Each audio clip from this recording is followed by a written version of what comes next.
Senator Joel Villanueva dito po kay Henry Alcantara. Dahil kung titingnan nyo, meron po tayong nakitang napaka-importanting balita na kung saan mga kababayan, ito daw pong si Roberto Bernardo at itong si Henry Alcantara, approve daw po mga kababayan bilang state witness. So ibig sabihin, pasok po sa WPP or Witness Protection Program, ito pong si Henry Alcantara at ito pong si Roberto Bernardo. So ngayon mga kababayan, ito pakinggan po natin. Pasok na sa Witness Protection Program ang ilang sangkot sa flood control anomaly sa Bulacan. Kabilang na si... Wait nga lang, checking ko nga lang muna kung nagana yung ano natin. Baka kasi mamaya hindi pala nagana. Di ba? Baka mamaya wala palang boses. Magaling yung ma-check natin muna. Anyway, shoutout po sa lahat ng mga nakatutok sa mga hindi pa nakakapag-like dyan. Like nyo lamang po yung ating Like ko nga lang muna. Sina dating DPW. Pasok na sa Witness Protection Program ang ilang sangkot sa flood Okay na, approve. Diretso tayo. control anomaly sa Bulacan. Kabilang na sina dating DPWH Undersecretary Roberto Bernardo at Henry Alcantara. Hindi naman nakalusot sa criteria ang ilan sa tinaguriang BGC Boys. Si Isaiah Mirafuentes sa Politico Update.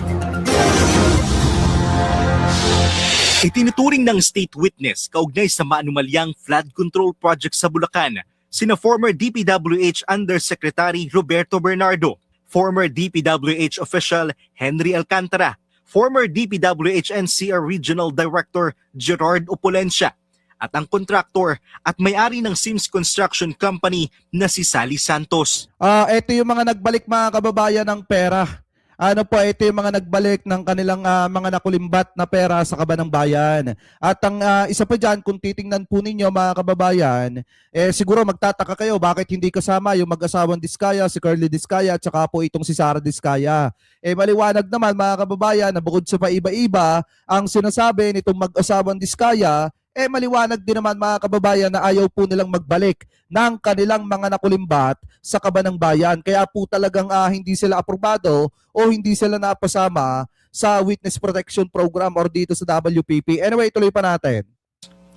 Ibig sabihin nito, inaasahan silang makapagtuturo sa iba pang mga sangkot sa anomalya. Pag kailangan namin ang iyong testimonya para mapalakas pa ang kaso, diba?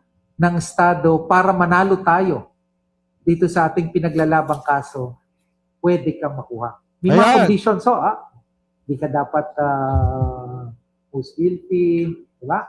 Tapos absolute necessity at materiality ng iyong nilalahat na tulong sa Estado. Maituturing naman na silang discharge sa kanilang kaso kaugnay sa anomalya sa flood control project sa Bulacan. Diba? Pero hindi pa sila absuelto sa iba pa nilang haharaping kaso. Hindi naman pasok bilang state witness sina former DPWH official Bryce Hernandez at JP Mendoza. Ayon sa DOJ, hindi raw sila pasok sa standards ng pagiging state witness. Ngunit hindi nila tinukoy ang dahilan. Actually, hindi namin pwedeng banggitin kasi kung ano yung naging resulta ng evaluation or say, yung process of evaluating alin yung mahalaga, alin yung hindi mahalaga. Kasi kung titingnan nyo naman kasi mga kababayan, etong si Bryce Hernandez, oo, dapat pasok. Sinasabi nung iba na mga kababayan po nating Pilipino. Pero may dahilan po kasi mga kababayan, ito pong mga nasa sa gobyerno, ito mga nasa sa Department of Justice kung bakit hindi na-aprobahan. Etong si Bryce Hernandez para maging umasaklawan ng WPP or Witness Protection Program para maging state witness kasi nga may mga bagay mga kababayan na sinasabi si Bryce Hernandez na hindi po talaga tumutugma. At may mga bagay din mga kababayan lalo na yung pagbabalik ng ninakaw na yaman, hindi pa siya nagbabalik ng pera. Pero mga sasakyan, oo. Pero pagdating sa pera mga kababayan, hindi pa nagbabalik ito pong si Bryce Hernandez na parte ng restitution. Para sa akin mga kababayan pero gaya nga ng sabi dito ng Department of Justice mga kababayan, hindi pa dyan nagtatapos. Kapag kinailangan sila mga kababayan para manalo ang Estado sa kaso, talagang kakailanganin po sila. Anyway, tuloy pa natin. Pero suffice it to say na sa ngayon wala kaming nakikitang pangailangan para sila ay discharge namin. At least patungkol dito sa mga kaso na kung saan sila ay parang lumalapit para matanggap bilang mga testigo ng Estado. Samantala, sa pagtataya ng DOJ, umabot sa mahigit 316 million pesos ang kabuuang naibalik ng 4 na bagong state witness.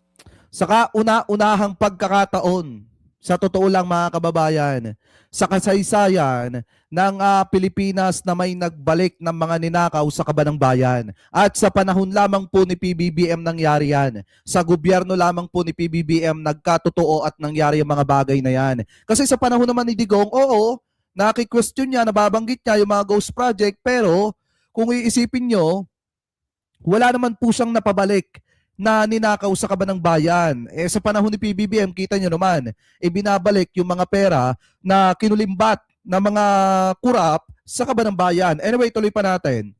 Mahigit 170 days nang nakalilipas simula na maungkat ang issue kaugnay sa flood control project. Hanggang sa ngayon, sumisigaw pa rin ang mga mamamayan ng hustisya. Hanggang kailan kaya maghihintay para may mapanagot ng sangkot sa anomalya?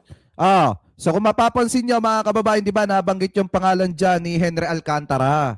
Di ba kung matatandaan nyo, nung isang araw may lumabas pong balita na eto daw pong si Henry Alcantara, magre-recant na ng kanyang sworn statement kasi nga mga kababayan, walang pag-asa na maaprubahan bilang state witness. Pero ngayon kung iisipin nyo po, kung titingnan nyo pong mabuti mga kababayan, si Alcantara po ay aprobado na bilang state witness at protektado na po ng WPP or Witness Protection Program. So ngayon, yung nagsabi na nirecant na ni Henry Alcantara, yung mga testimonya po niya, I think ang nagsabi nun, abogado ni Senator Joel Villanueva, lumalabas ngayon na mukhang wala pong katotohanan. Yung sinasabi ng lawyer, ng abogado ni Senator Joel Villanueva. At dahil po dyan mga kababayan, alam naman po natin na magtutuloy-tuloy ang pagsisiwalat at pagsasalita ni Henry Alcantara patungkol po dito sa mga nakasama niya sa pangungurap ng pera ng bayan at yung mga politiko